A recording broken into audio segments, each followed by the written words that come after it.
2020 27 জানুৱাৰীত শান্তি চুক্তি সম্পাদিত হৈছিল আৰু এতিয়া 2026 27 জানুৱাৰী এতিয়া আহি আছে। তো 6টা বছৰ হ'বলৈ হৈছে অলমষ্ট।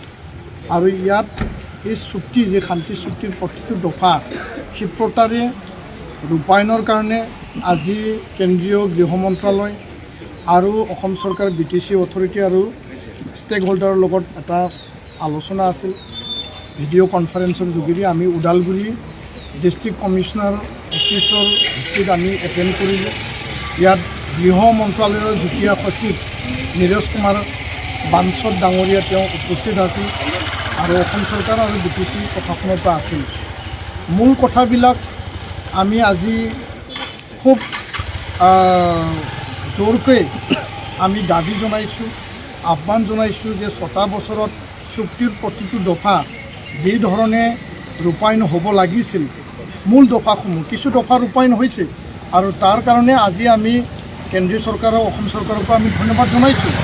কিন্তু তাত যি সংবিধান সংশোধনী বিধেয়ক যি আছিল আৰু 125 যি আৰ্টিকল 280 BTC 6 শিডিউল বা BTRক অধিক ক্ষমতা সম্পন্ন মোৰ ফাইনেন্সিয়েল অট'নমি মোৰ পাৱাৰ দিয়া যি কথা আছিল, সেই কথাটো আমি আজি এনেকুৱাকৈ উত্থাপন কৰিছোঁ যে BTC কাৰ্বি আংলং আৰু ডিমা হাছাও 3টা 6 শিডিউল যিহেতু চুক্তি স্বাক্ষৰ হৈছিল আৰু এই 3টা 6 শিডিউলত সুকীয়াকৈ 10খন 6 শিডিউল নহয় 125 আমি আজি নচাত কৰিছোঁ। আমাক 125 নালাগে, নতুন মানে বিধেয়ক আনক আৰু ইয়াৰ কাৰণে BTC কাৰ্বি আংলং ডিমা হাছাও 6 শিডিউল সংশোধনী বিধেয়ক আগন্তুক ফেব্ৰুৱাৰী মাহত যি বাজেট ছেশ্যন চলিব তাত কেন্দ্ৰীয় চৰকাৰে এইটো উত্থাপন কৰিব লাগে আৰু বিধেয়ক পাছ কৰিব লাগে, এইটো আমি দাবী জনাইছোঁ।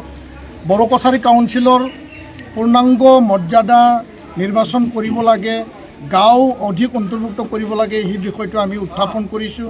কাৰ্বি আংলং ST হিলৰ বিষয়টো আমি আজি উত্থাপন কৰিলোঁ। স্কুল প্ৰভিন্সিয়েলাইজেশ্যন 6.3 BTC চৰকাৰ, বড়ো কছাৰী কাউন্সিল, অসম চৰকাৰ আৰু এপছু UBPO বড়ো সাহিত্য সভা একেলগে আলোচনা কৰি প্ৰভিন্সিয়েলাইজেশ্যনটো কি ধৰণে কৰা হ'ব অসম চৰকাৰক দায়িত্ব ল'বৰ কাৰণে আমি আজি দাবী জনাইছোঁ। আৰু ইয়াৰ লগতে NDB জড়িত যিখিনি কেছ উইড্ৰ কৰিব লাগে আৰু ইয়াত মানে জেলত এতিয়াও ৰঞ্জন দৈমাৰী আন 6 গৰাকী আছে, তেওঁলোকক ৰেহাই দিব লাগে বা জেলৰ পৰা ওলাই দিব লাগে আৰু যিখিনি মাতিয়াৰ পৰিয়ালক পইচা দিব লাগে। বহুতো বিষয় তেনেকুৱা যিবিলাক এই চুক্তিত সন্নিৱিষ্ট কৰা হৈছিল। 1500 কোটি টকাৰ special development package, special recruitment drive, সকলো কথা আমি কৈছোঁ যে 6টা বছৰ হ'ল আমি বহুত ৰখিলোঁ। গৃহমন্ত্ৰী ডাঙৰীয়া আমাক আশ্বাস দিছিল, ভাৰত চৰকাৰ অসম চৰকাৰে আমাক আশ্বাস দিছিল। এই আশ্বাস মতে যি মূল কামবিলাক এতিয়াও হ'বলৈ আৰু বাকী আছে।